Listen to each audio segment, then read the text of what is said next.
the agricultural minister, Mr. Akin Adesina or Dr. Adesina, because their ability to roll out has been very, very practical, to the extent that I know that the relationship that he would have with universities, for example, will be more on the agro side. I don't know about things about seeds and fertilizers and productivity, the more near scientific things about agriculture. And obviously he studied here, and he's got this very strong network dealing with different universities, especially those that are doing a lot in agriculture. So I won't say that specifically they go to the universities and maybe teach or push through the universities, but certainly the universities form part of that community of people that are working in that agricultural sector. This, sorry, Mokbel, because why this is quite interesting and novel is it seems to me that this is the very first time we're getting to see a summit having the small-scale farmer in mind, because from what you just highlighted, before now it's been loads of talks and policies geared towards helping that same small farmer, but at the end of the day, he never gets to benefit from all of this. So it brings to mind the sustainability issue Chamberlain raised. Now we have talked about all of this. The big-time farmer definitely is in the picture. So is the small-time farmer, so that he too can grow to become a big-time farmer and get his produce out of the country. But sustainability is key here. You reel out your own policies at the end of the day. Can the NESG also follow through with the government, working with the government hand in hand? Because a lot of people don't know that you're not part of the government, but you work with the government. So can you work with the government and see that some of these that will come out of this summit is followed through? Yeah, I think, again, you find that we can't escape leadership. We can't escape issues about what the particular minister would do. And where you talk about this small-scale farmers, take, for example, the kind of initiative the minister has taken as far as fertilizers are concerned. In the past, fertilizers used to be a major scam, to be quite honest. People were bringing in fertilizers, they were very adulterated, they were poor quality and so on, and they were getting subsidized for it, and it just didn't work. And he just stopped it and said, look, if you want to import fertilizers, do it, and we will give the farmer the particular subsidy to get the fertilizer.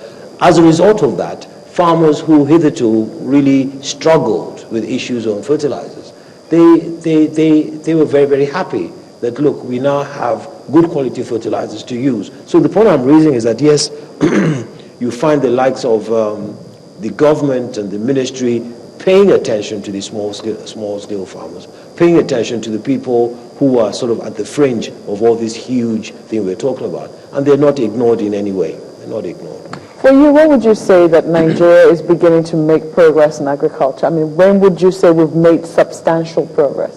Well, I guess one good indicator, we look at our import levels. I understand that we spent about $8 billion last year importing food. That's a lot of money. And we've got to begin to look and say to ourselves, what's our level of food importation? Just for 1 year. Just for 1 year. And that's why, when the minister talks about it, he throws what I call, he throws a wobbler. In fact, he really gets very infuriated, and instead of saying, oh, can't you guys see? $8 billion. And then we're importing rice, third or fourth grade rice from India. I mean, we are importing frozen chicken that's probably rejects from another country. And we've got people who are quite eager to do this, whilst we're saying, let's grow our local capacity. So for you, an indicator will be a reduction in the level of imports. But some people say that, we cannot, the level of investment that we need in agriculture, we cannot afford that right now. Chairman raised that question earlier about, how should our priorities be? Right now, we're a country of many needs. We're looking at power, we're looking at infrastructure. People are saying, which should we do first? Should we do that first and then focus on agriculture later? Or do you think that we have the resources to be able to focus on all of them at the same time? Well, if you look at most countries, especially in our kind of situation, in principle, I'd like to argue that we do have a lot of resources, not enough. But the revenues we earn from oil, we really need to sort of reallocate that. You're going to take me to a very, very sensitive subject of mine, which is the cost of governance. last year, that was what we dealt with. One of the topics we dealt with at the summit was the cost of governance. For every $100 we earn, 70 is paying government in its total ramification. And if we begin to reprioritize, we're saying the revenues that we generate from our God-given oil should really go to support building infrastructure, building roads, sorting out our powers, dealing with education and health and all those things that normally will help the economy to be a bit more robust and balanced in terms of things we do. So, in principle, we should be able to fund part of those things. But it's our ability to fund those things that attracts the foreign direct investment. You see, foreigners who are sitting on billions of dollars, they would always look for where the money can get good ROI. And the first step we've got to take is we've got to be seen to be investing ourselves. And if we're putting a lot of money in there, we're getting the returns, then we begin to attract other people to come in and participate in that. So the whole idea, go back again to the summit, and even the whole concept of the agricultural push, is to say, look, guys, there's a huge opportunity here. Those of you that are even local, try and begin to look at how you can get into agriculture from an investment point of view, from the whole value chain. And you guys that are on the outside, see how you can participate if you want to be participate in a very sustainable way.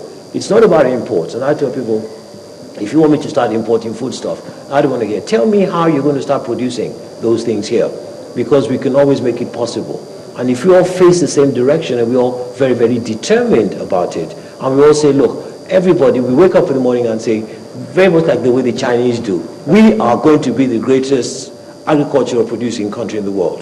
And we're going to do it in the next 10 to 15 years. We're going to be the new wonder of the world by having this major transformation. And it can happen if Nigerians decide that that is the way we want to go in every single aspect of it. Okay, let's take a moment because we'll come back and examine some more matters before we wrap that up. But let's go for the headline news. Cynthia has got that. Good morning again. Here are the headlines. We begin with the ongoing intrigues in the People's Democratic Party after some governors and other key members of the party staged a walkout at its national convention in Abuja on Saturday. After the walkout, they announced the formation of a new PDP, which they say will right the wrongs of the party. The events which have followed have seen the party's leadership initiate a reconciliation process, offering to investigate the matter. Then Senator Chris Ngige has emerged as the governorship candidate of the All Progressive Congress APC in Anambra State. The process of the election was by open ballot in the 21 local government areas of the state.